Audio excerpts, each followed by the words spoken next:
observation finding me today. I wanted to speak about a concept which I call Mr.Within's inner and outer realmism. I have spoken about this in different episodes. It is, believe it or not, it's one of my greatest discoveries, and being able to position that word in the psyche of our species. That is, in some sense, I feel one of the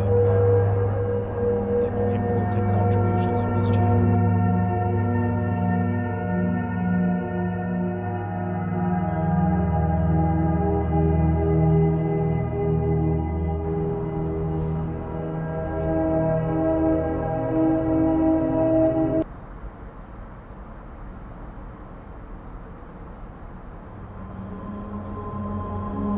So, to dive into the episode, the title is The Interchangeable Shifts Between Color and Geometry.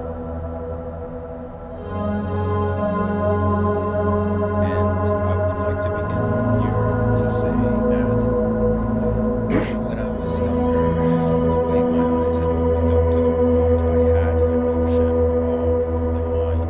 I had the notion of the soul due to the religious environment I was in. And also, my own father had sort of spiritual perceptions as well, which had an influence on me. But in my youth, there was the mind, and the mind was a mystery. That means the soul was like a greater mystery, where there was the mind, the archetype of the mind. And I remember a book my father had this library, and a book that was in there was Mind, Body, Spirit, and hilariously, the book was, the way it was printed was upside down. So when you opened up the book normally, the print was down.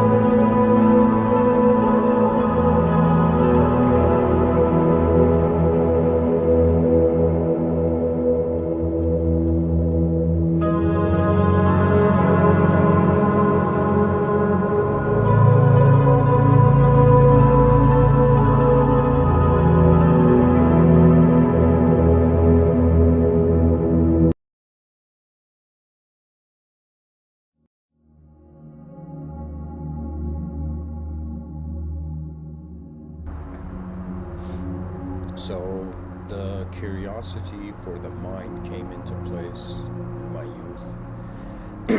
And also there was this article, I was 11 when I heard this idea, that the brain we're using 12% of it, and a majority of the brain is not being used. That means there are neurons moving, but the sophistication of the whole thing could be ridiculously more, and we don't know how to tap into that. So our brains are like advanced, you can say, technology, biotechnology, and this advanced biotechnology has a user, which is our sense of self and our free will. So I'm just trying to paint this picture for the audience that in my youth I considered I had a mind, I considered there was a soul, and I considered there was a sort of creative intelligence to the universe, but these had levels of mystery. And so the mystery of the mind, in regards to how do we completely use it, it was as if it was the mind was kind of like a curtain covering the soul, the secrets of the soul, and the soul was a curtain covering the secrets of the source intelligence of this whole universal activity.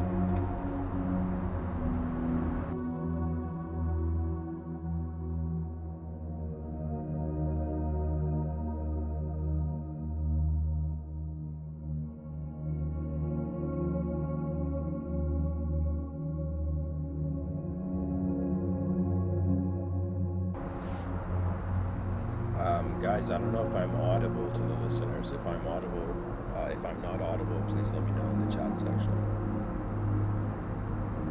I think I need to check this.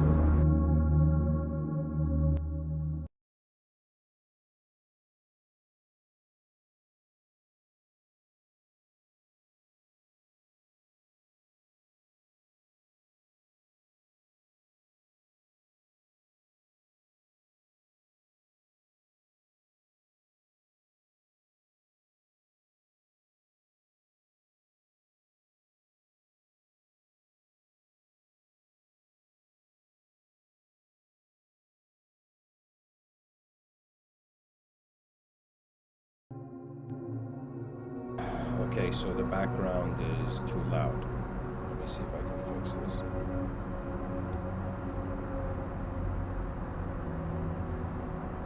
Okay.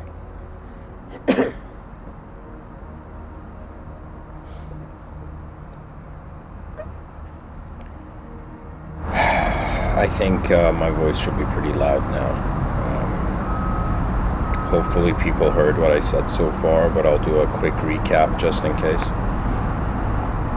So guys, this episode is called The Interchangeable Shifts Between Color and Geometry.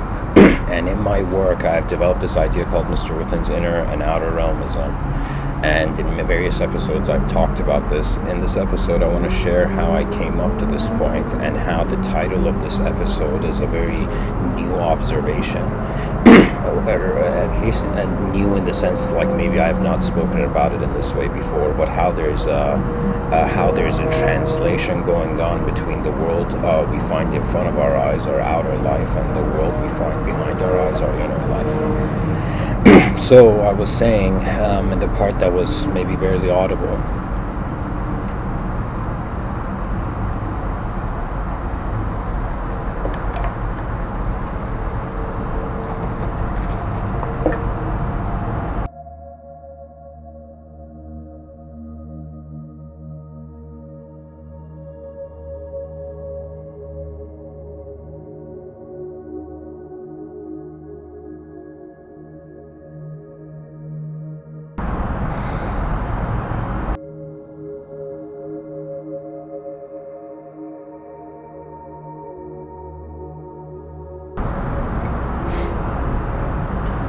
I was saying that in my youth, the concept of the mind became of interest to me, and how I had read this article at the age 11, where it's as if we're not using the totality of our brain, we're using 12% of our brain, and our brain is in some sense projecting the mind, so it's as if we're experiencing 12% of the expressive intelligence of our brain and whatnot.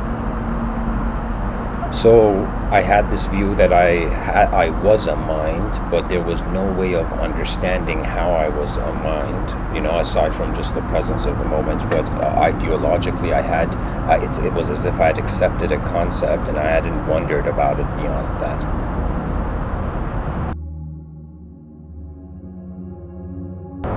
The word had been accepted too soon, pretty much. Now, years later, at the moment where these talks began to bloom,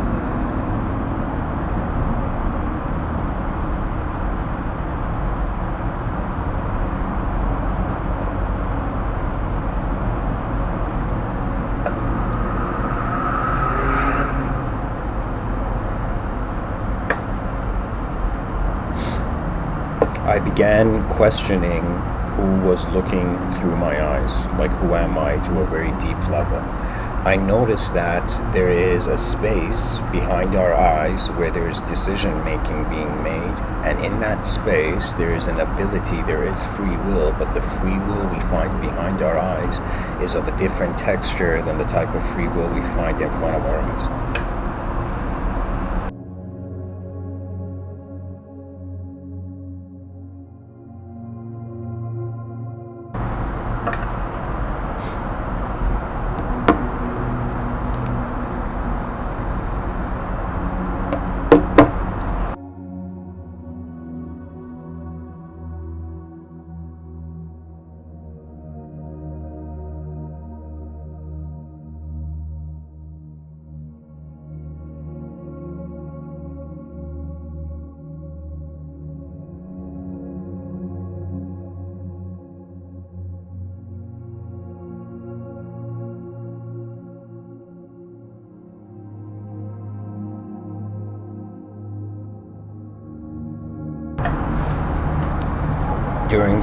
During my youth, something to say before I move on from that.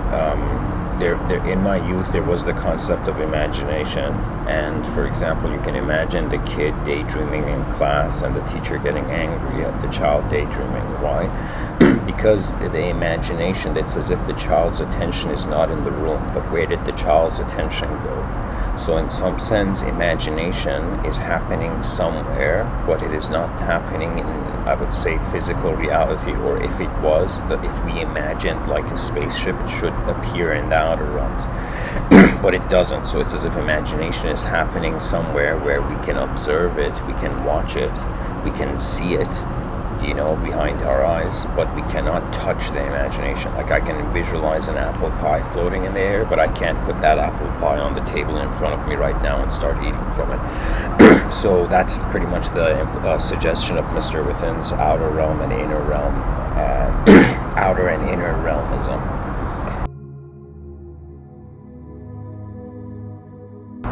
Now, from that curiosity of, okay, there's a space behind my eyes, this is where my sense of self is alive, this is where I perceive the sense of self of others, even the impression I get from people, whether they're good or bad, all of this is happening as if in a subjective space. And that subjective space, which I've called the inner realms, is very crucial to notice, because today I observed something which was so crystallized, it was so clear to me. I was waiting at this auto shop and for a second I was just looking at the store, and I was wondering, it was a Canadian Tire, and I was just looking at all the different language being used to market products. And I noticed that really what it is in the marketing domain is that it's color, there's a background, you know, sometimes a background image, sometimes a person in the image, and then there's words. So it's image and words. It's as if when a person goes shopping, they don't know the product, they can't open the product until they buy it, but they see an image of it. They see a representation of it. And I remember for a moment I was looking at words in front, like I was looking at words on the sign, and I also noticed the background color behind it. And this inspired me to write something down. I'm going to read what I wrote.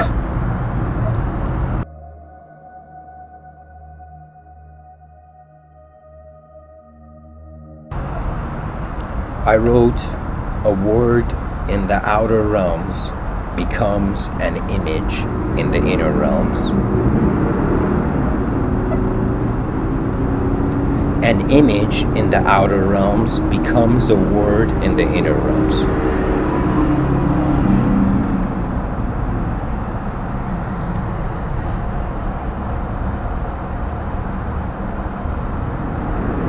And then I've written, it is the interchangeable. Jesus. It is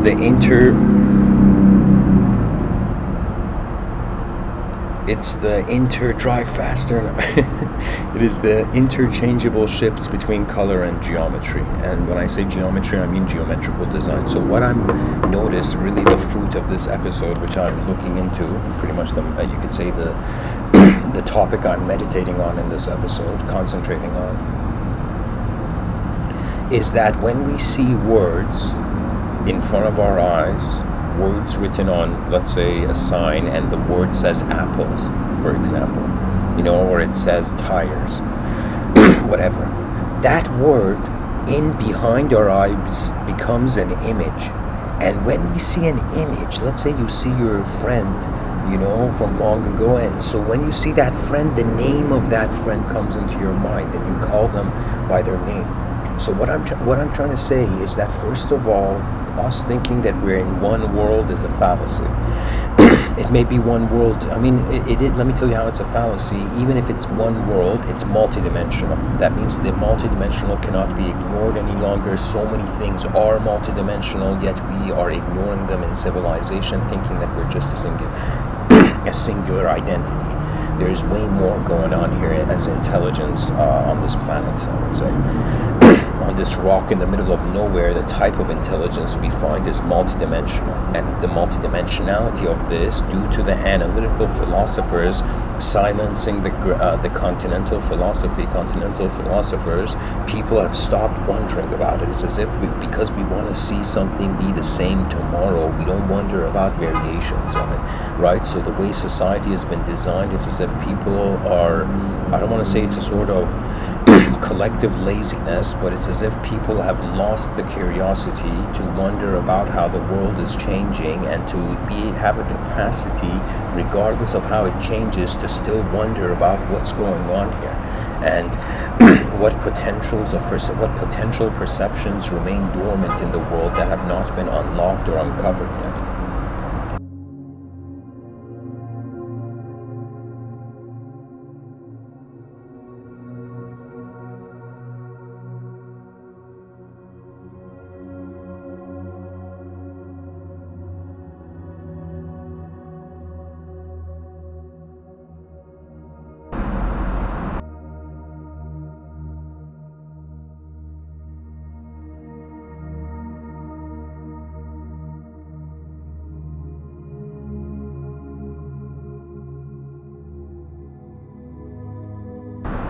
So, in zooming in on this multidimensionality of intelligence that's going on here, we see phenomena in the outer realms and it translates. And for those people who are bilingual, and anybody who I would say anybody who speaks, let's say, one language, but you understand mathematics is a language too. So technically anybody who understands mathematics and speaks one language, you're kind of bilingual. What that means is language is a system we use to translate images. Now, images are in a changing world, are moving, so it's like frame to frame to frame to frame, and what that means is it's like all these frames per second project a sort of movie, right? So it's like there is a giant in the room, and that is this constant translating mechanism, or I should say translating approach of the mind, of this intelligence that we are. It's pretty much translating itself, translating others, translating the world, and all of this has a combination of subjective significance over objective significance, or objective significance over subjectivity.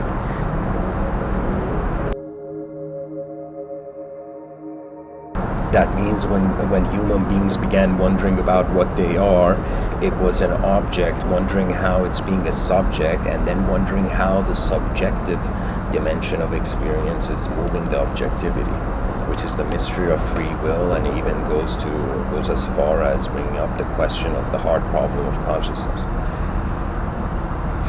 So, in my own work, the realization and the discovery of this concept, where I call it the inner realms, which I feel it is so essential to get integrated in global culture.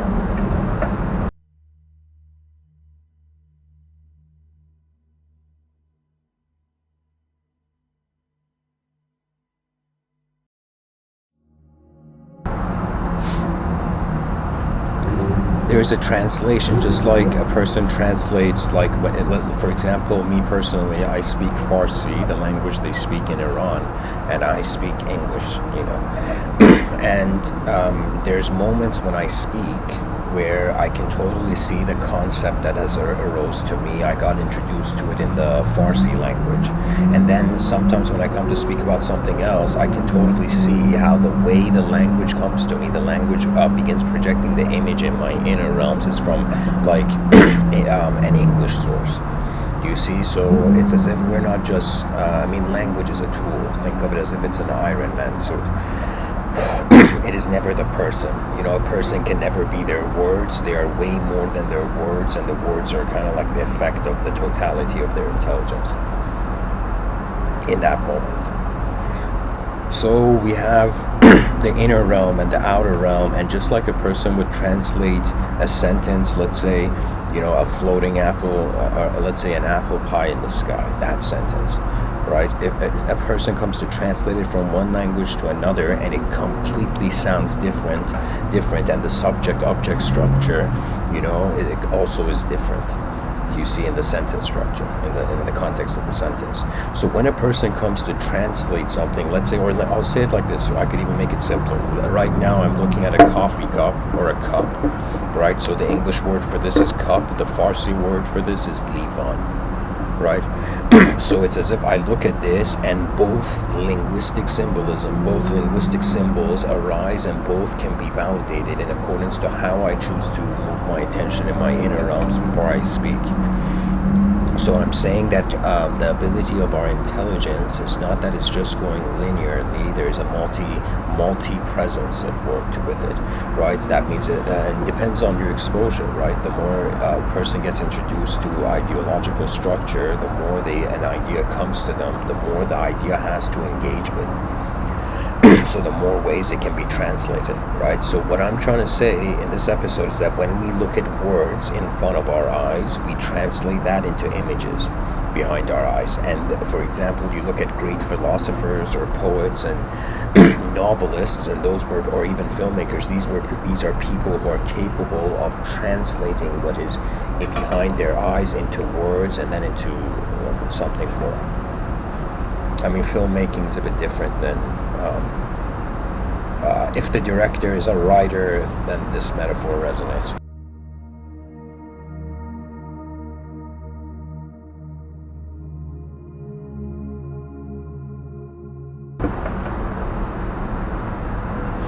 So this means that nothing is just what it appears as, and it has a potential, just like there's so much space. Imagine you're a break dancer and you've moves you can do in that space. Similarly, there's a space behind it. There's so many avenues of its own, of the idea's development. Sometimes when I'm giving these talks, I often say to people that there's an inner cinematic language. That means it's like in my youth, I would think through words, but that's too slow. If a person wants to understand something, they have it, in some sense, the best way to understand things or to learn things is trying to extract films out of sentences, out of words. So the way I remember things is, just a second, guys, I gotta clear my.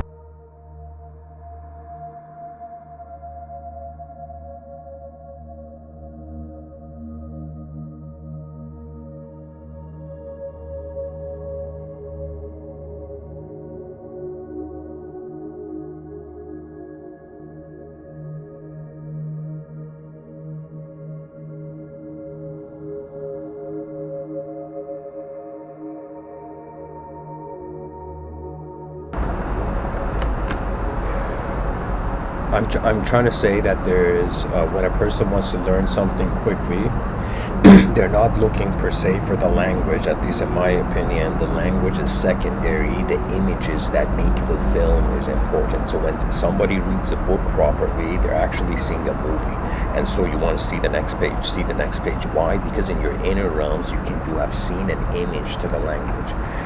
So I'm saying that in front of our eyes, languages and images can be translated. If it's a language, most likely it evokes another image. This is why language can, if commanded to a person, if somebody says, hey, remember what you ate yesterday, right? That means that language will lead you into trying to find an image in your inner realms. But if somebody,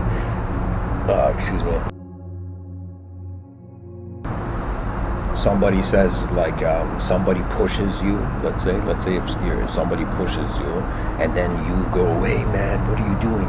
It's like that physical movie which one is in the outer realms translates into language, right? So I would say that we are a creature, or let me say it more elegantly, we are a type of intelligence here in this world that is aware of geometry and color. And when I say geometry, that's what words are. Color is more like the paint of the visual experience. So pretty much we're an intelligence here that is using geometry and color to navigate intelligently in the realm. There is something else aside from color and geometry. I'll talk about it in other episodes more, but there is the dimension of space, which is very crucial. That means, or I should say, there is the concept of space, which means when somebody looks in the outer realms, it's not just lines and color, it is spacing. Like there's a distance between us and phenomena, and that's what makes it 3D, believe it or not.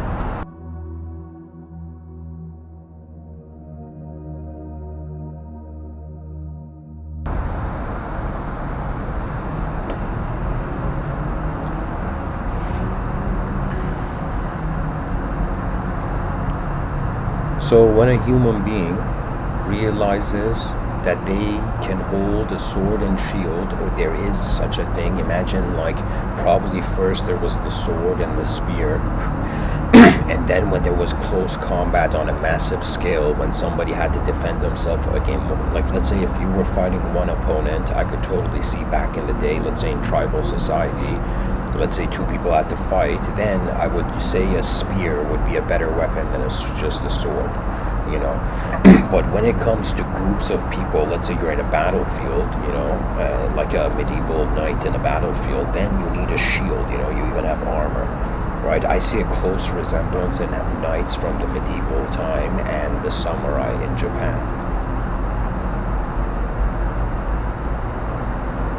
A sort of defensive first and then offensive strategy, as if defenses are stable, then you attack, you know.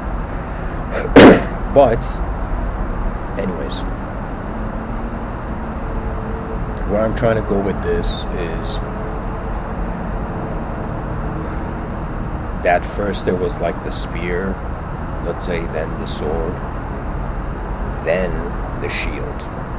You know, I would say the sword is the image experience, the visual experience of life, and I would say the shield is the linguistic experience of life. This is why when somebody speaks in a certain way, it can change another person's mind. But is it really changing the person's mind? It's changing how the attention of the person is orchestrating their own inner realms.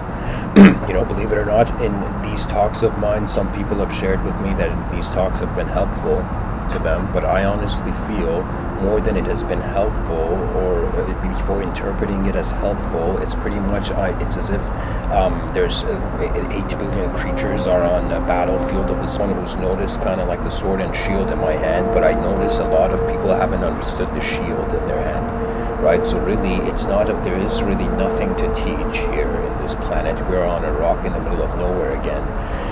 And as we're on this rock in the middle of nowhere, it's more the efficient vision. What works ends up finding itself in history, and what is cared for. I mean, it's not just the system has to be good, it has to be something that's relatable to all those human beings who their attentions are carrying reality.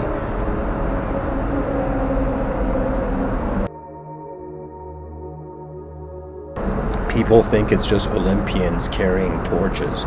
You know, I will tell you, every human being alive right now, there is no classification of lesser or more. Every human being's attention is keeping a certain spectrum of ideology alive. And all of this comes down to their sense of self. And their sense of self, if it is experiential, they have experienced something, they have noticed, they have prioritized something more than the language. If it's not experiential, it falls into indirect ideology. So that means there's some people who they are, let's say, sitting.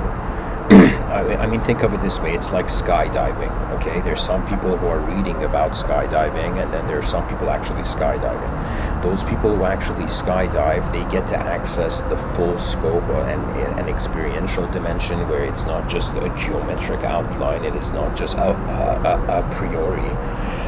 You know, it is something that where it's like there's an experiential dimension to it, active, of color, visual spacing, and how we move in the space-time continuum, right? So that's important to consider.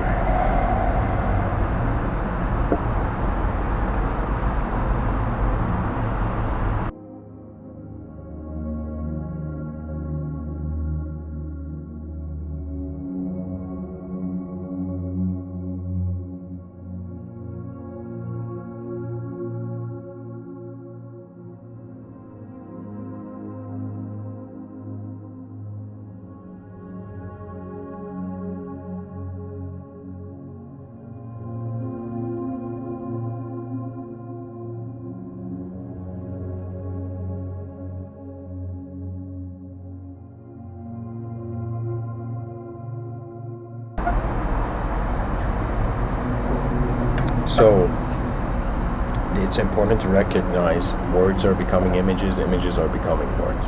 Now, when I think about free will, the human idea of free will, you know, we all say we have free will. We all say we are making decisions. But the strangest thing is that which is making a decision is not an object. That means we are living as objects. It appears that we are objects, but when it comes to our free will and our ability to choose and reconsider things, it is subjective. And if people say a subject is in the domain of imagination and is not real, then it's as if, it's like, imagine the militant atheist looking at the militant theist and saying God is not real. And it's like an illusion, and so now imagine the militant philosopher looking at the militant atheist and saying, if the concept of God, which is a subject, which is not real, if we consider it not to be real, then the subject of self also is in the same boat, as if it's like, if we consider one subject unreal, then all subjects are unreal. And what is happening is really that these are two dimensions. It's like an overlay. So it's as if you put it's like let's say you're putting your blanket on your bed and fixing your blanket on your bed in the morning. Now imagine you put another blanket over it,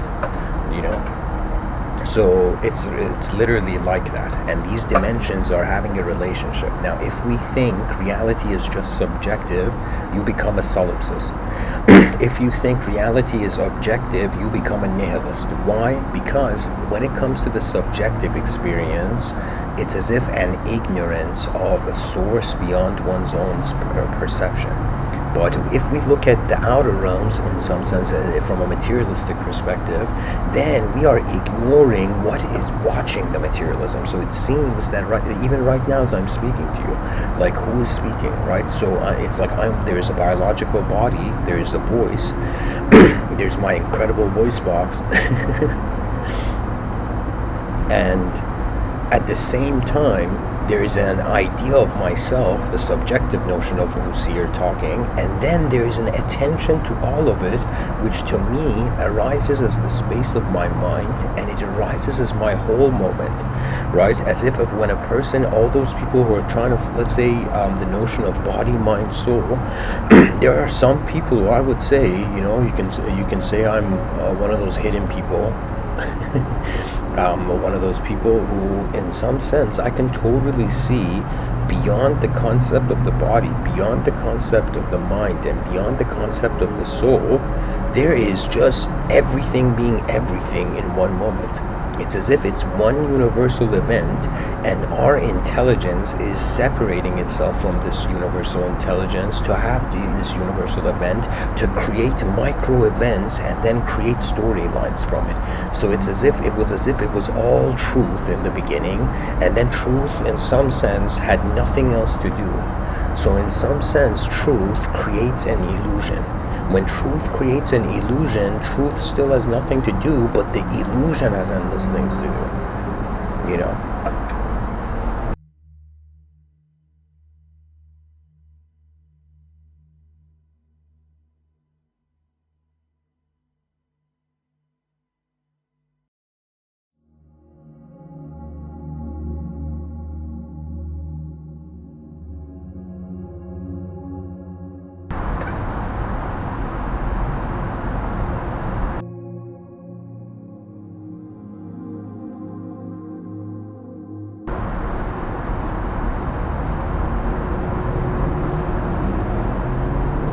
So if we consider subjects hollow, we're considering the idea of man hollow. So it's pretty much like if we feel imagination is not real. I something I didn't mention, I consider outer realms to be 4 out of 4 dimensions real. And I would say causally, and I would say, here's the thing. If you take in Aristotle's 4 causes of reality in front of our eyes, it's as if 4 out of 4. Behind our eyes in the inner realms, that invisible art studio where memory and visualization happen in the same space, it's 3 out of 4 real. So it's just that it's as if imagination is 1/4 less real than reality, the reality in front of our eyes.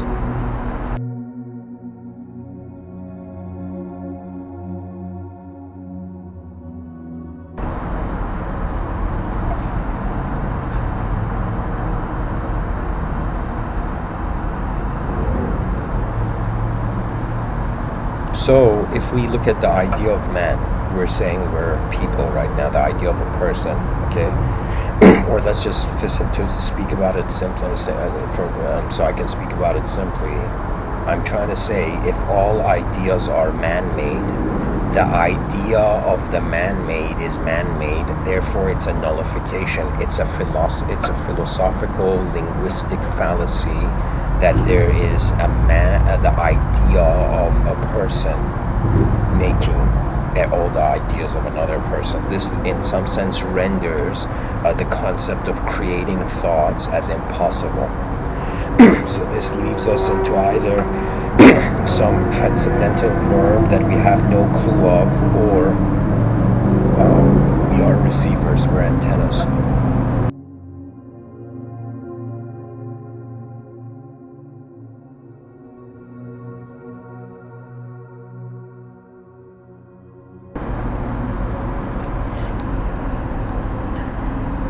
So this distinction between the inner realms and outer realms is crucial.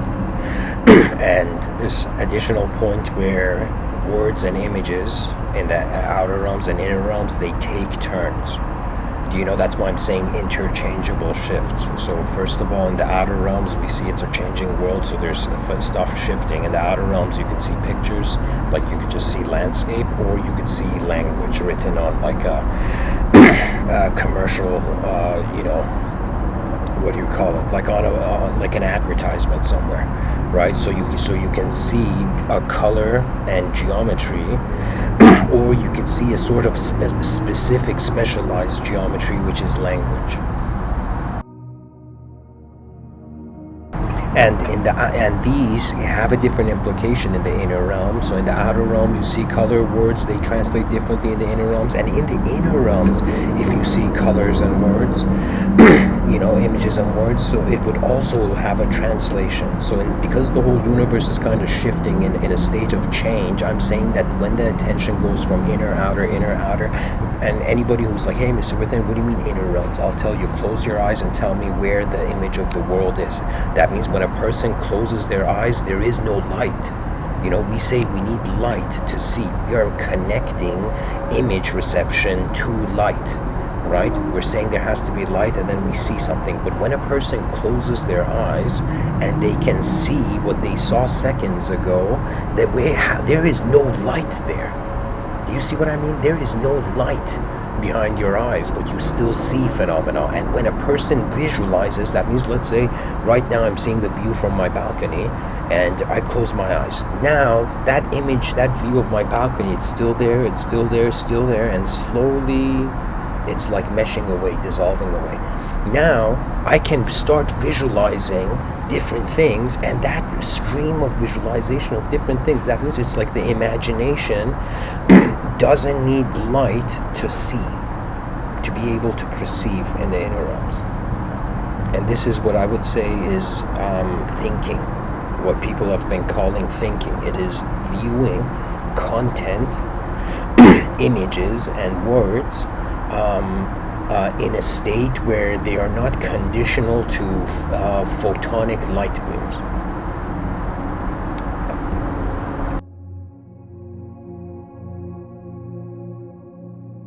To photons, pretty much. So independent of photons, a person can close their eyes and still have relationship with images, with a source of a sense of reality.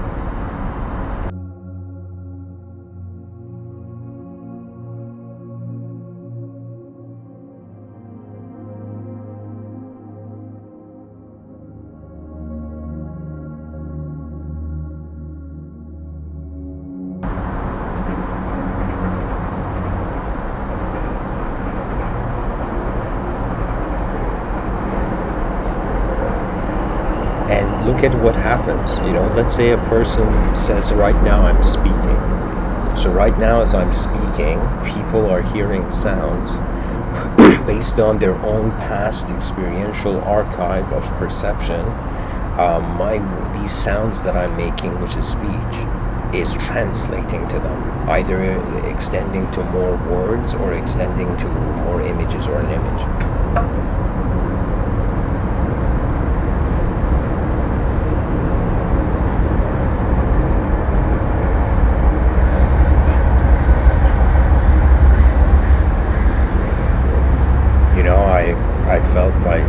this episode 1701 is gonna be like, yo, it's like something to celebrate,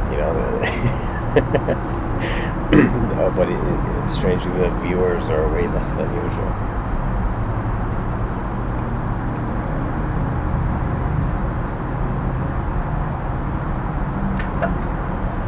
Anyways, to keep going with this, there is an ability, just like you can say, like in a fantasy context, you see, I don't know, I was interested in the concepts of mages and make her control the elements of reality. So their body, imagine if a person moves their hand, you are technically being some sort of force and power moving, levitating certain atoms into the air when you raise your hand, But now imagine raising your hand and imagine like a building, like a skyscraper slowly started to rise into the air, So it would suggest that that force of the free will, which is some people consider to be an unknown attention navigating through the known body, as they called it, the soul. This unknown source of attention hasn't right now is limited to the biological body, but imagine like those people in power or politicians, right? So it's as if their power is an extension of their body, but not their physical body, their mental body, I could totally see kings back in the day not just feeling like they're the king of a kingdom, they can feel like they are the kingdom.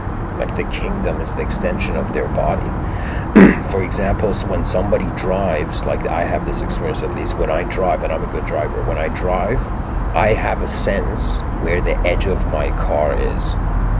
It's as if just like a person is walking outside, you can sense if something moves behind you or is walking behind you or whatever.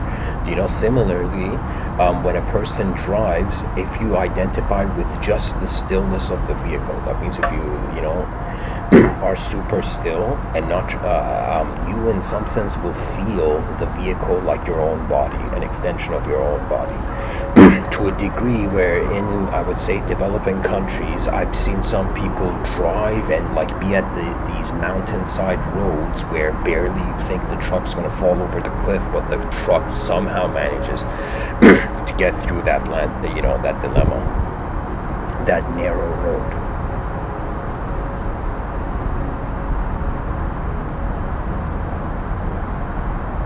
So it's an extension of oneself.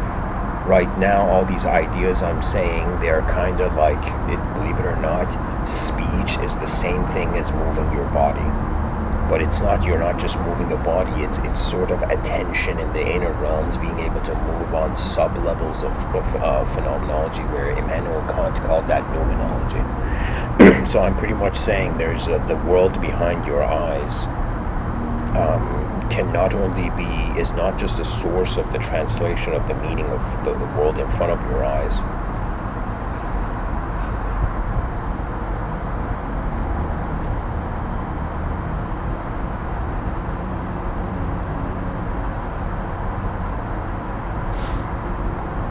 But it is that extension of oneself can become, let me take it here. I'm saying that right now my physical body is moving, and when somebody speaks, it's like their voice is an extension of what their body is doing. That means the physical body moves first, then the sound is generated, then the sound is identified instantaneously with the person.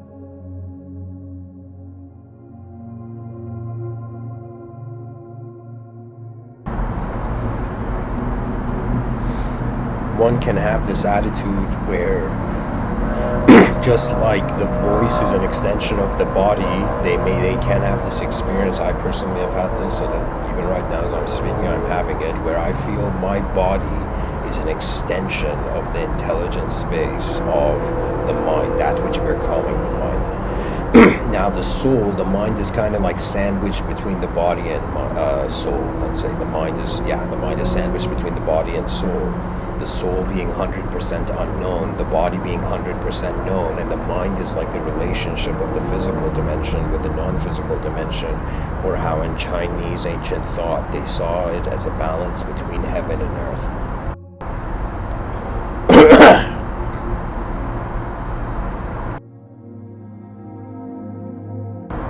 Sorry guys. Air pollution's out of control.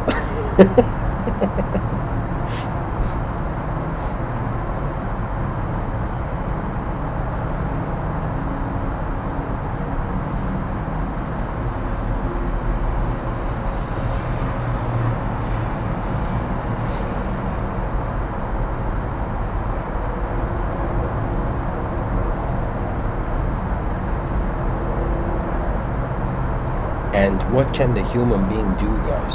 Like when I think about it, like if we are a physical, like our physical component, we're this physical creature, we wake up, we go to, let's say we went to sleep, and then we wake up to a new day, and when we wake up to that new day, there is ideological movement, subjective movement, where the person is planning their day, and then there's a sort of, you can say, objective living, where that can be influenced by the emotions. That means here's the unique thing, that the body can be influenced by emotions, but an idea may not be influenced by an emotion, may not. That means a person can still see an idea for what it is, regardless of the emotion they have. That means it's like when you get emotional, let's say the concept of apple doesn't change.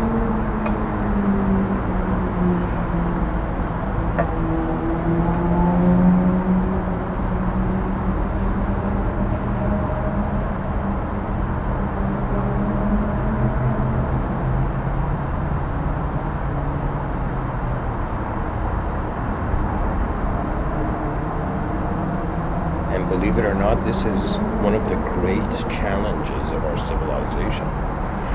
That what are creatures going to do on this rock in the middle of nowhere, right? We can either communicate, which means we're living more subjectively, or we have found a sort of stability in our physical reality, and now we're like, what else is there? And now we have become minds. Right? And minds exist to communicate, because if the mind didn't communicate, then it would just be body moving, right? So it's like, and the reason we have ears and mouths, I mean, check it out. Like something people are not considering, it's as if we were evolutionary designed to become creatures that make noise, and to also be capable of remembering the noise we make, where suddenly we all started having names.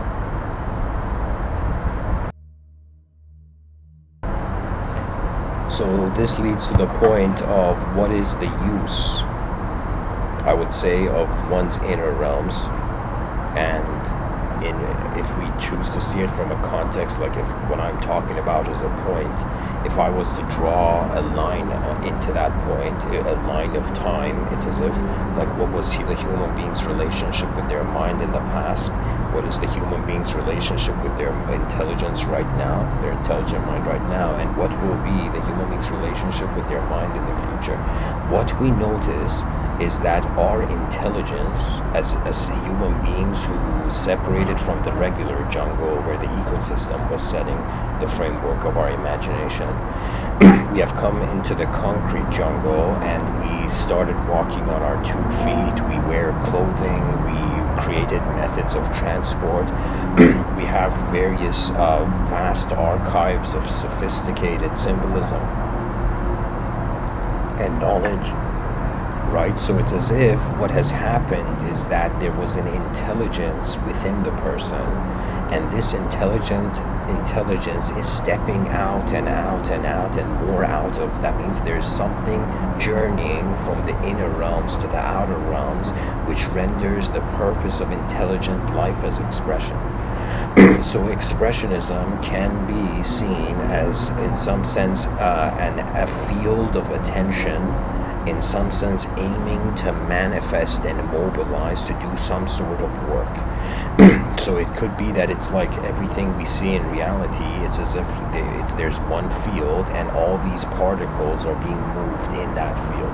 Now the more manifest the particle has become, the more it has forgotten how there's a field first, because it is in the experience of the particle.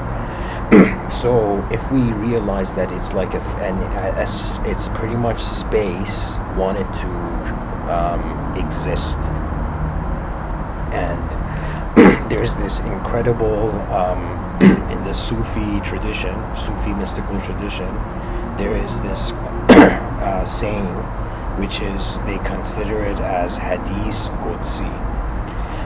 And Hadith Qudsi is this saying where it's like from the point of view of God, as if God is saying this, and God is saying, I was unknown and I wanted to make myself known. So that's why I created the world. I'm summarizing it, but that's the idea of it, where truth was in this unknown singularity, and in order to be able to have additional dimensions beyond this unknown singularity, there came the multiplicity inspired out of a division from that unity, a separation from that unity. So pretty much I'm saying, people, if the physical bodies die, but if the mind realizes that there is a field, intelligent field of activity prior to the intelligent particles in that activity, in some sense the mind cannot die, but the body does, right? The body transitions, but and if that means if there's like, this is going back to Rene Descartes' mind-body dualism. If we say the mind is just from the body, that means there's a view that the body is projecting our mind. That means chemical reactions are hallucinating civilization right now, and these chemical reactions from the materialistic perspective are meaningless. This is why the world has no ethos. A materialist cannot have I would say storified inspiration of reality if the ultimate truth of it, the origin of the truth of it is meaningless. That means no person can perceive a world where it's causally meaningless and then suddenly imagine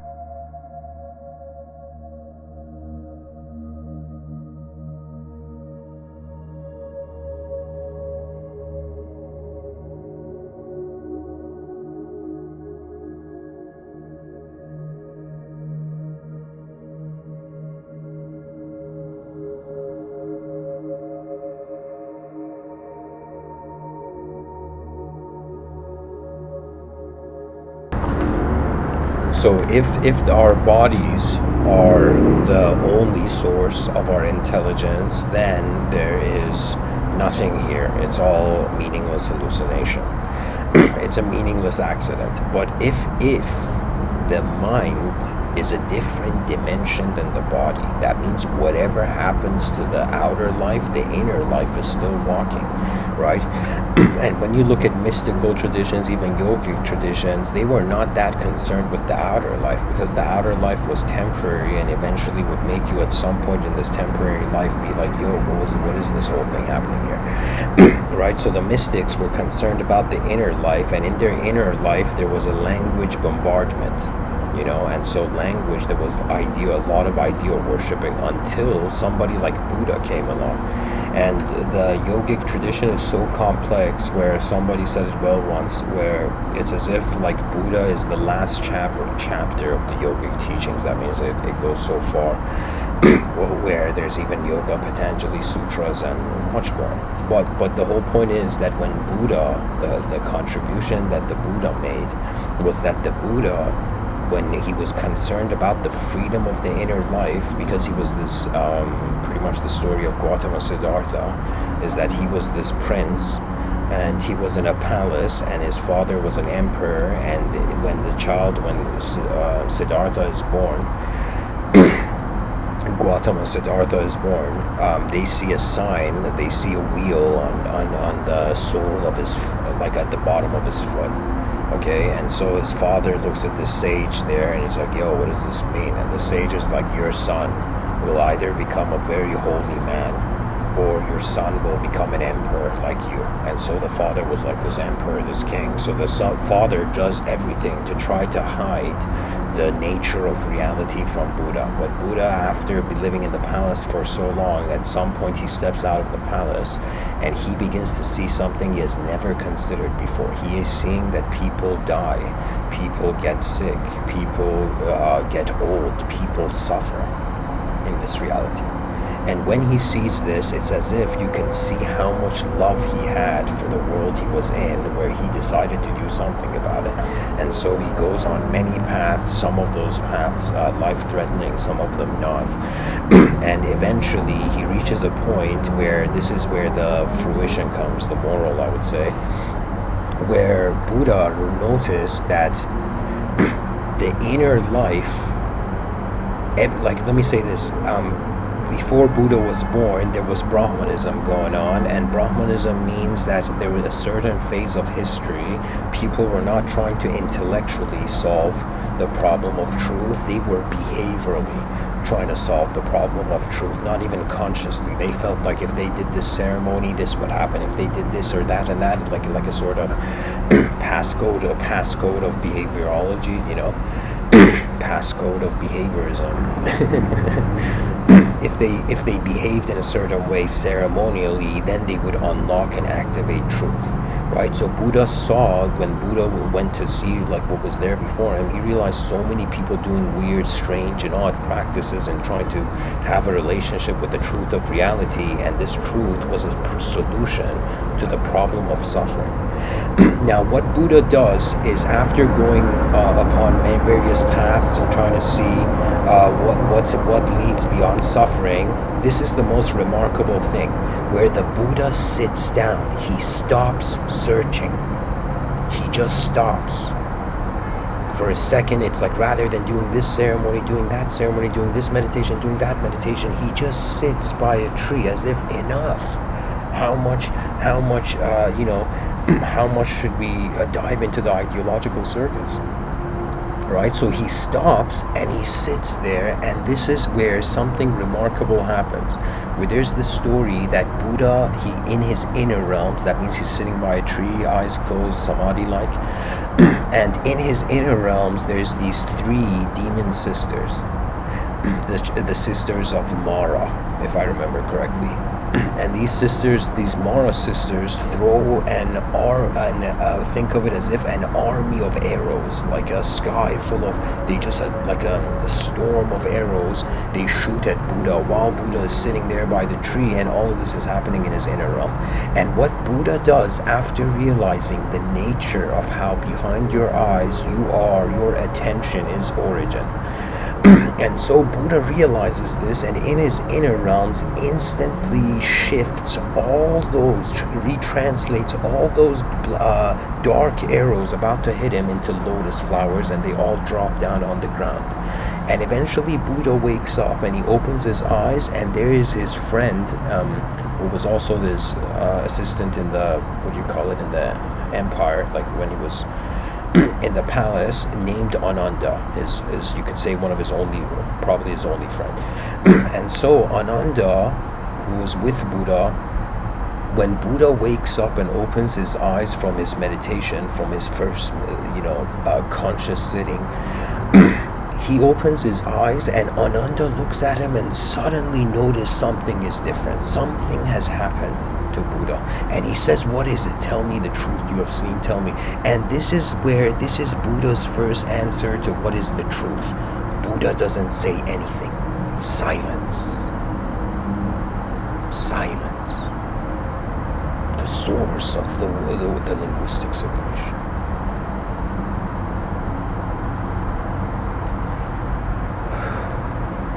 And so Ananda stops asking Buddha a question and starts sitting beside Buddha, just sitting there.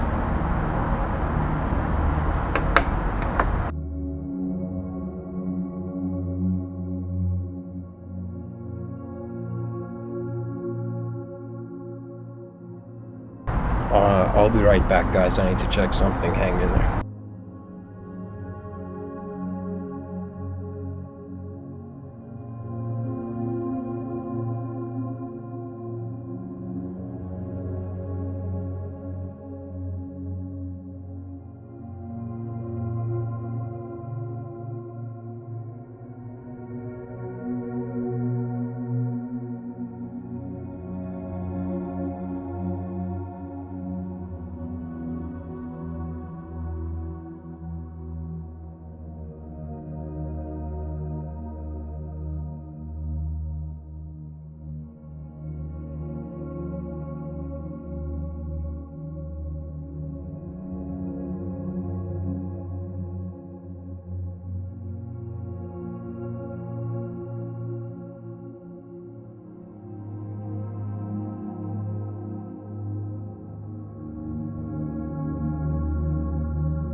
Okay.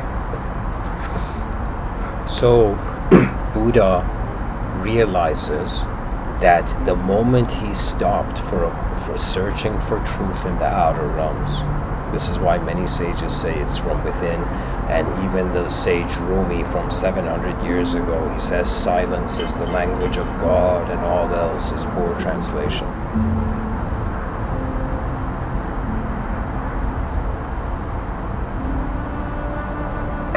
So, I think the music could be too loud. Hold on, guys. I think it's better now, but let me know if it's too loud. So, the Buddha,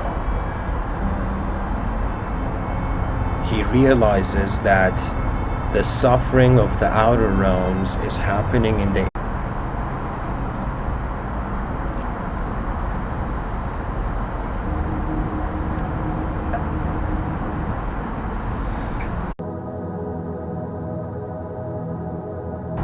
Okay, it reconnected. So when we look at our suffering is taking place in a reference-based comparative modality. This means that nobody can suffer alone. Imagine a child born on an island and that child has not seen other people. That child has not, imagine Tarzan, okay, like Tarzan level. And so that child does not have the language for suffering, doesn't have the identity of a person suffering, because that child's relationship with the past is not the same way as someone conditioned in society with language and identification, right? So Tarzan wasn't thinking that I'm Tarzan, he was just living with the apes, you know. But for us, we're not just human beings being super zen, just being a simple human being in the moment. There's the complexities of the worlds that we carry behind our eyes. And how you carry the world behind your eyes is really, I would say, the suggestion of the enlightened gaze having been instantaneously received or not. The enlightened gaze is not just oneness, but I feel many people have experienced oneness. beyond oneness, that means, let's say you're a particle in a field, and you realize that there's the field, and this field is moving everyone, kind of like the polytheistic notions of God, where God was in everything. For example, in India, there's so many gods, right? And these gods were just a suggestion where it's as if God is in everything. So it's kind of like you can see the polytheistic traditions in the outer realms separated the archetype of God, but the monotheistic traditions in the inner realms, everything is God's will moving. But ultimately, it's a relationship with an intelligent field of activity.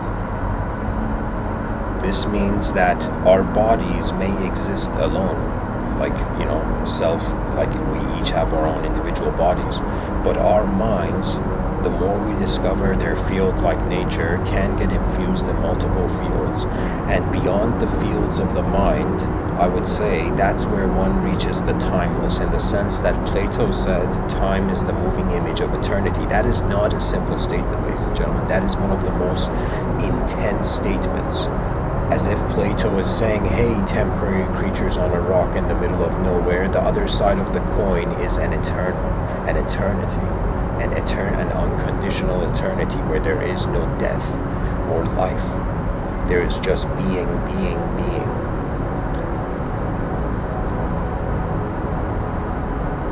Now, Buddha realized this, that, okay, in an instant you can disconnect from the inner realms. He had an enlightenment from the linguistic simulation at that time. And the reason people now are drawn to Buddhism, to Zen, and all this, spiritually contexted activities is because they, how they help you with stress, relieve your stress. Why? Because your stress is coming from the identification of the type of character you are in the story that you are.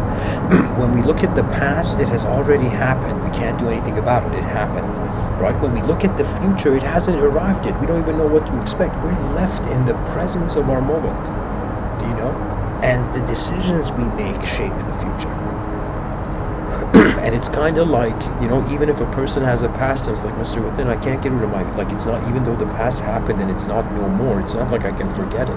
And I'll say, yeah, it is true that you can't forget your past. Maybe something intense happened, but the point is, if your attention is on the past, who is driving the vehicle in the present? That means, imagine you're driving a vehicle in a highway and you're looking at just your rear view mirror. And suddenly some enlightened yogi comes and says, yo, look at the front view mirror. Don't ignore the future that will come soon enough. Because the beautiful thing about our intelligence is really time is a man-made idea. This was one of the great findings, I would say, of these Mr.Within talks, where I suddenly realized the body, our physical body, an object can be pinpointed in time, but a subject cannot be pinpointed in time, because time is a subject. That means the body can be in time, but the mind cannot be in time, because the mind is in some sense projecting the concept of time. So the creator can't be the creation when it comes to the mind, but in some sense the body is the creation of the mind as the mind moves.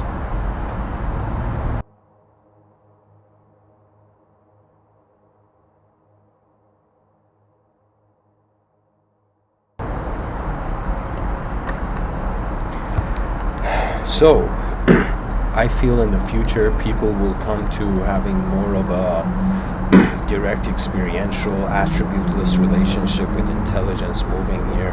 This will reduce violence in civilization maybe by 80%, and those 20 people who are violent, they will be seen as the maverick artists.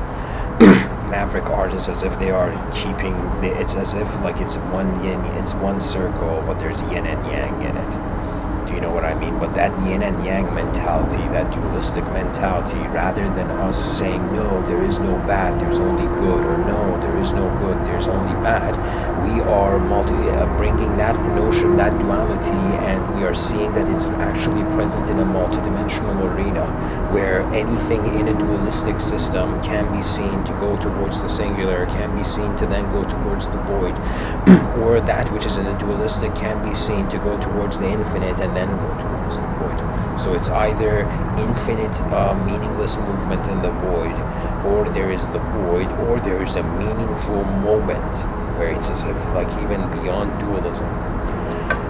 Now, linguistically, the species is enchanted. Right now, you say the wrong words to someone, they can go berserk. You say the right words to someone, they can suddenly become saintly. And it's remarkable. To me, it's like I observe this, believe it or not, it's like when I give these talks, there's a comfort in my speech, but when there's more minds in the room, it's as if multiple universes are interfering, right? Or I shouldn't say interfering, they're observing the same moment. So in some sense, it's as if more and more we're realizing that nobody is what we have seen them as. They can't be. There's more dimensions. It's as if it's like 360 degrees, we're seeing like, let's say 10 degrees. And the 10 degrees it can never be the whole 360. The 10 degrees is part of the 360, let's say.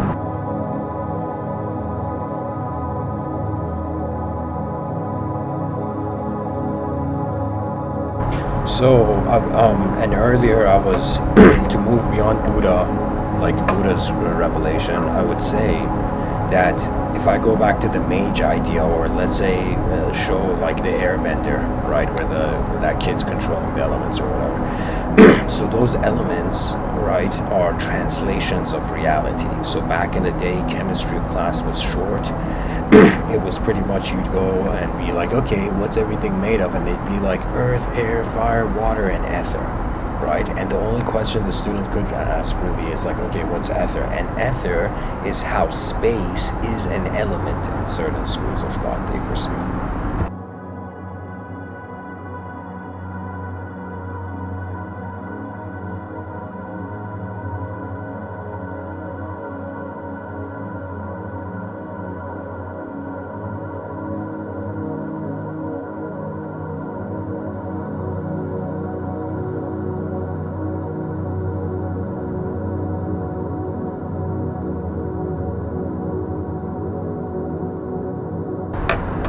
Really, the game of intelligence is occurring because there's fascination for the unknown. Anytime you make somebody's unknown possibilities seem impossible, they shrink,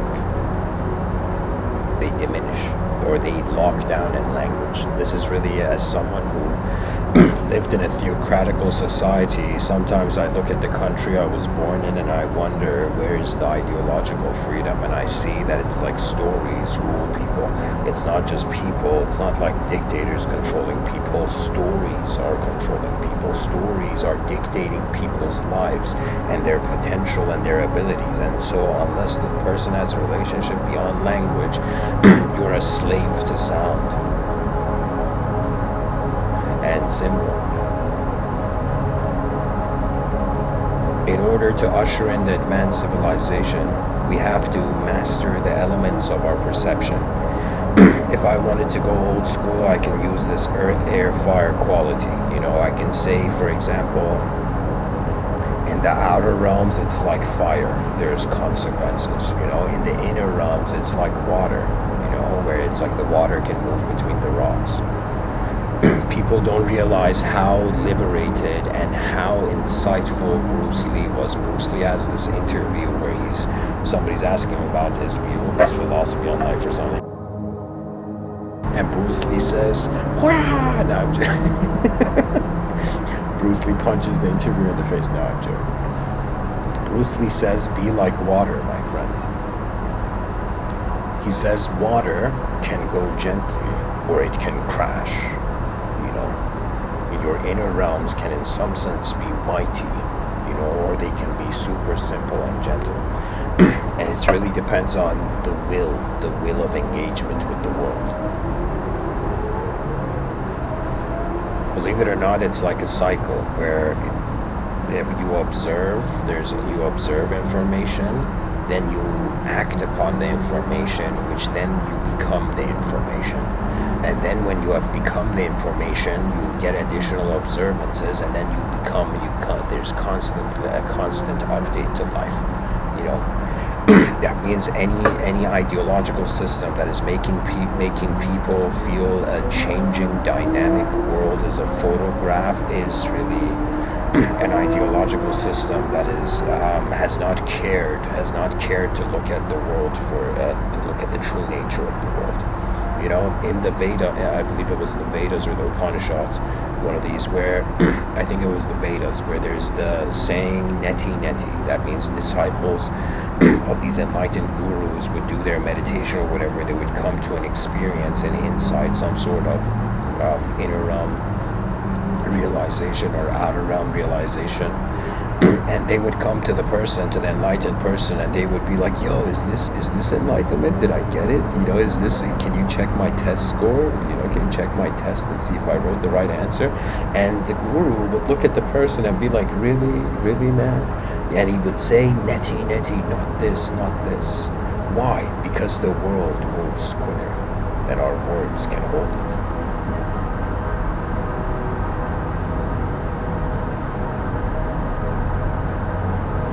And really, I would say a majority of life is out of our control, even though we say we have free will. But the free will is more in the interpretive mechanism. That means it's like I can't just, you know, tell the moon, hey moon, move left a little. It's like the moon doesn't, do you see? The moon has its own structured intelligence of this, based on the orbit of the gravity of the planet and whatnot. So in the outer realms, our free will is limited. In the inner realms, our free will is massive.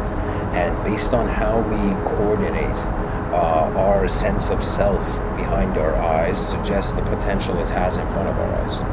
Yeah, you know, I have had moments where, like, I've given a 2-hour talk, and then there was somebody in a public situation who asked me a question, and I've just felt like I couldn't say a single thing, even though I had the ideas in my inner realms, but it was like the way I had interpreted the self I was in that moment limited my ability to express in that moment. And so this takes us to the wisdom of the selfless, you know. It's kind of like Oscar Wilde had this quote where he said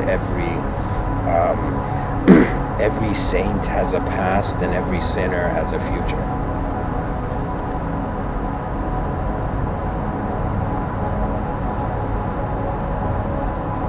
And you know, guys, something else to say about Bruce Lee. When Bruce Lee said if I was interviewing Bruce Lee and Bruce Lee said, be like water, my friend, I'd be like, hey man, 70% of the body's water, I'm already 70% being water, you know. It's like everybody naturally 70% understands what Bruce Lee means, you know.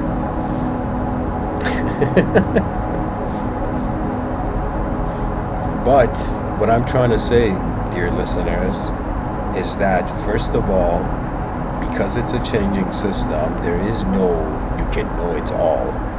But if the whole thing is intelligent, then the whole thing can be aware of itself. Right now, like, I'm a biological being, and there's the cells in my body, right? And so if, like, for example, if my foot hits like the leg of the table or something, like, I feel that, right? It's as if the cells give feedback. The troops, the nerve cells, the troops suddenly report back to the brain, like, yo, your foot just hit this table.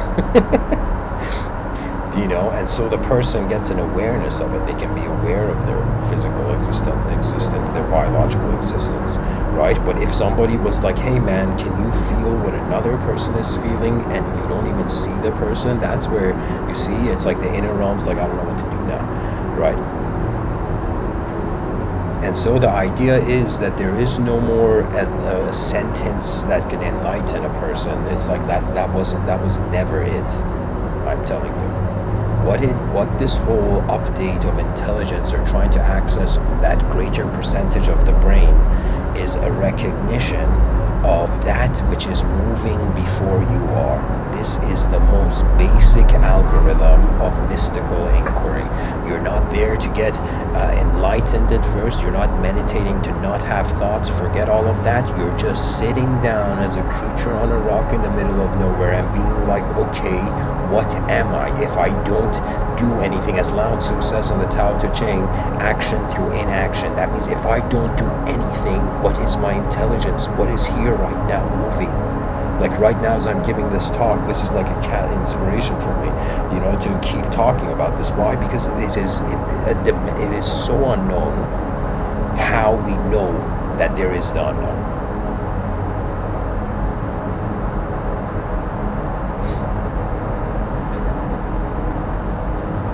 And so this idea of the inner realm and outer realm is so crucial. This is like the most preliminary stage. If the species quickly realizes inner realm, outer realm, do you know how much of judgment goes away? That means nobody can judge another person. Rather, they become fascinated. Oh my God, I'm an intelligent creature in the world. There's other intelligent creatures in the world. How are they to themselves from their own eyes, which we can never see? Do you see? It's as if it's fascinating. It changes your relationship and thinking that you're on a world with humans who don't care, to suddenly being like, no, forget the cultural context. It is unknown intelligent being. Unknown intelligence being. This is the fascination of life. This is what the educational system could never tell, could never teach. You know why?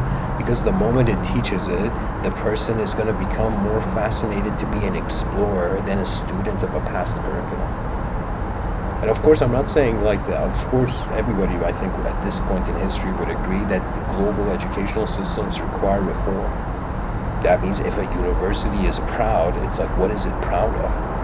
It's like it has to create explorers, not followers, right? Imagine somebody being a follower of, let's say somebody says, hey man, just follow this road, okay? And then somebody says, hey man, follow this ideological system.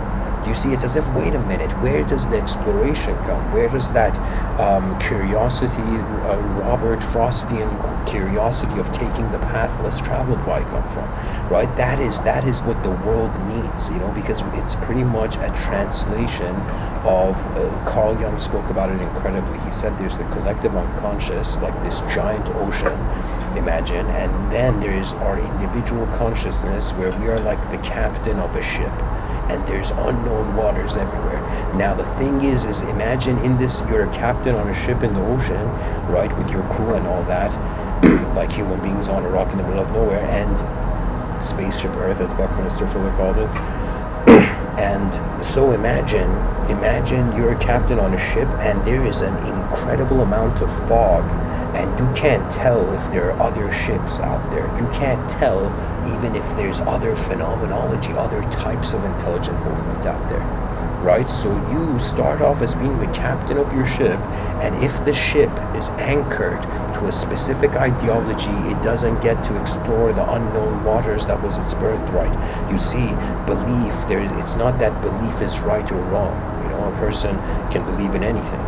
Or a person can, disbelief is, you can say, also a belief, a nullifying belief on a belief, right? Everything can be seen to be as a belief. I believe this, I believe that. But what is experientially surpassing our ability to contain it? And the only people on this planet of ours who dived into this were the mystics. And mystics, I would tell you, it's like there's a reason they considered them as holy men. You know why? Because they were the captains of their inner realm ships, where they were like, where is it happening? Where is all of this happening? That question is like Thor's hammer accidentally falling into your hand, and you using that hammer to break every ideology you have ever known to see, what lies beyond the atmosphere of your belief. Fearless in the exploration of how attention moves. Freedom is really its own truth. And of course, guys, there's way more to say about Mr. Within's inner realm and outer realm, inner and outer realmism. But I guess I will end it off for this episode and say that the most important thing as the species walks into the future is not for us to classify each other and then fight over our subjective abstract classifications, but rather to try to make the whole planet as if it's a giant exploration project. That's it. No good or bad guys, no right or wrong people. It is massive exploration because there is way more unknown than known, and this liberates us in fighting over ultimate world pictures. That means we bypass the Hunger Games of ideological systems that don't want to see beyond their own worldview. And if you are someone, let's say you're a leader of an ideological system right now, listening to me and being like, okay, what do I do? My whole life I've dedicated to this, faithful approach, right? I would say, think of it this way, especially I'm saying this to those of religious institutions. Think of it this way, that if there is a God, this God created this massive world not so that we only look at a tiny linguistic part of it, but to look at all of God's creation. Sometimes when I see religious how there were religious wars in history, it philosophically baffles me. Do you know why? Because all of it is the creation of God. So is the creation of God fighting the creation of God? It makes no sense. Right? So it is the language that is separating, disconnecting the relationship to the simple human being. How we are really just human beings here, and the rest is either being, the conflicts are arising either from object worship or subject worship, idol worship or idea worship, right? Materialism is idea worship. Immaterialism, if you have a story, is subject worship. And so the only way out of, I would say, the simulation of color and geometry between these two dimensions that are weaving reality, right, is to realize that that which is aware of the geometrical dimension and that which is aware of the color dimension, that which is aware of the linguistic dimension and the visual dimension, is one moment. In our past, if you look at your past, you're a temporary being. If you look at your future, you're a temporary being. It is only in, believe it or not, in the here and now, where the here and now has nowhere to go. As Einstein says, we created the concept of time, so everything doesn't happen at once. So the mystery of the worlds awaits the eyes of the advanced communicators, and I'm glad to say that there's 8 billion of us, and we fear overpopulation, and I'll tell you that's nothing to fear, because in the future, this is my vision of civilization 2.0. I have predicted it in 600 years, the first sky city will lift into the sky. If we build sky cities, we utilize three-dimensional space, rather like in the sky as real estate, real estate space, then all the suffering of us just with too many people on the planet goes away. That means our technology can solve overpopulation, but it depends how much we walk that way, how much we care to, in some sense, see the future before it happens, and then to retaliate, as if the world doesn't need followers, and the world doesn't need, I would say, leaders. The world needs commanders, where every living human being is a commander of their inner realm. And let me tell you the difference I see between the concept of the leader and the commander. The commander, somebody can be a leader, but that person can be leading in an based on the past ideology. But a commander is one where is seeing the new event, and then the new command is coming, another dimension of information is being inputted into the outer realms. So every person should consider that they are the commander, and I use a very more friendlier term where I use the pilot analogy, but right now I'm going to talk about it through the commander archetype, where you are a commander of your inner realms. And they say this incredible quote where you must serve before you command. That means you must get acquainted with your mind, and you must serve your own intelligence, and then you get an ability to command it. So it's the same with the inner realms and all those spiritual people in the New Age community who are like, yo, for how long do I need to synchronistically follow these spiritual interdimensional archetypes of beings? It's like the person's like, okay, if you have noticed the repetition of the psychology, then you have noticed also the center of the circle that doesn't repeat. Seldom is this said, but what is unfree in front of outside is free inside. When you realize that we are all energy, that's what we're considering ourselves, energy. And energy cannot be created or destroyed. It can transform, it changes from form to form, correct? So imagine energy is conscious. Consciousness is just the quality of energy. Do you know? So therefore, the concept of energy, which is transforming, is the same as the concept of the transmigratory soul that cannot be created or destroyed, but changes from form to form. Do you see the parallels there? Our eyes have an unknown birthright, everybody's does.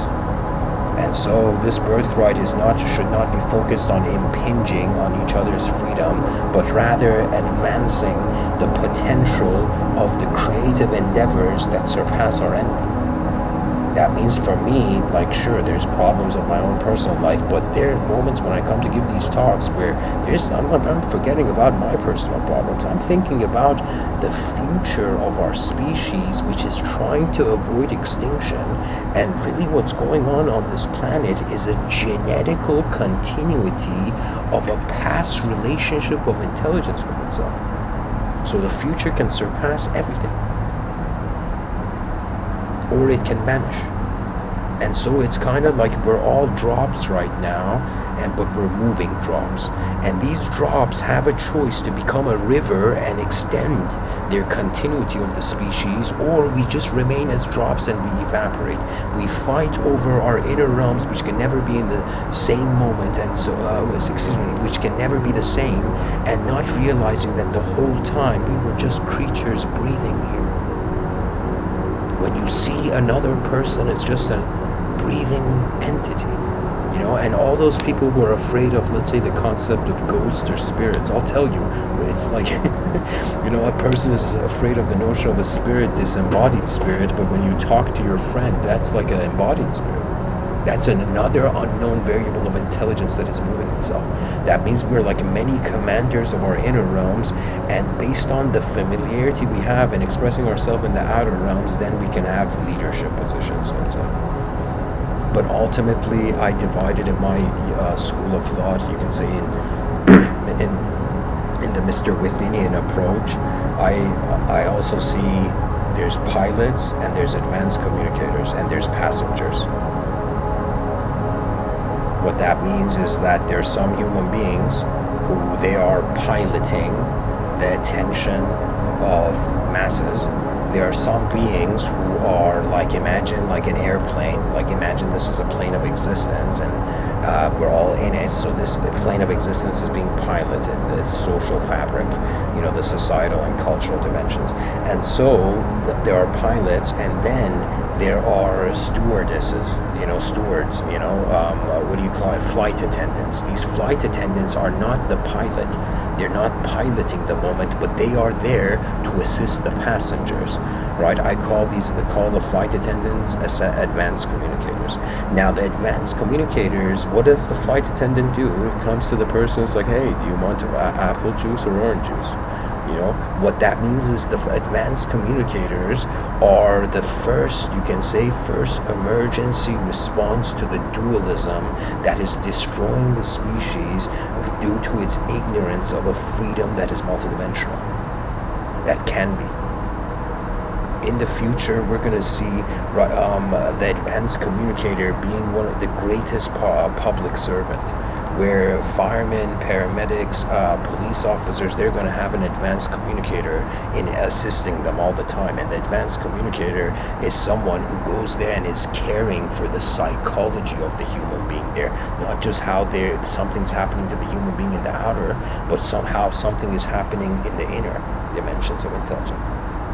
What's happening behind the eyes of the person, right? Because any time a person goes into a new place, there is new stimulus. New stimulus means new reactions, means that the human being is getting introduced to an unfamiliar version of their own self, right? It's the same with all those people who take a psychedelic approach to metaphysics. or to self inquiry or truth seeking, right? Where it's as if the chemical changes. It's as if they change the antenna and they pick up new signals, and then there's a complete re-identification with how they are being a person. And so there's many interchangeable shifts, you know, like there's been moments where I would say, and of course I'm talking about the sober state, where I have in some sense heard someone talk and it's just translated as shape to me. You know, there's been moments where somebody's been emotional and I haven't been emotional. And I've asked myself why, and I realized because I was looking at the geometry, the design of that moment, more than seeing how the unknown variable, the unknown intelligent variables responding to the design. And so when we care for the world, we don't realize it, but we're caring for ourselves and our greater self. You know, and it's not that it's like style point wise, it's just going to become a fluffy place. This world is going to be incredible, but it's going to be manageable so we don't go extinct. And that is the aim. And so, as I'm speaking right now, there's many advanced communicators, as if the flight attendants are ready, and now in the future, many unborn children will arrive where they will be pilots of the species. And it's going to be incredible. I'm probably going to be an old man watching it, you know, if I'm still around, but it would be incredible, where it's as if the pilots finally arrived.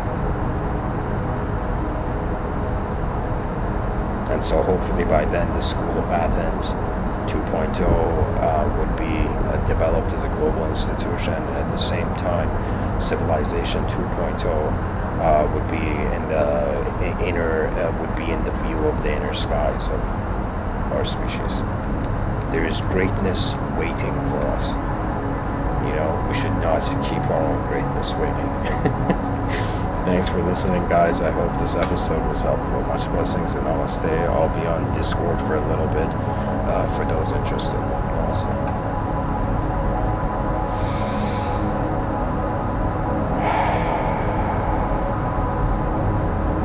End of flight.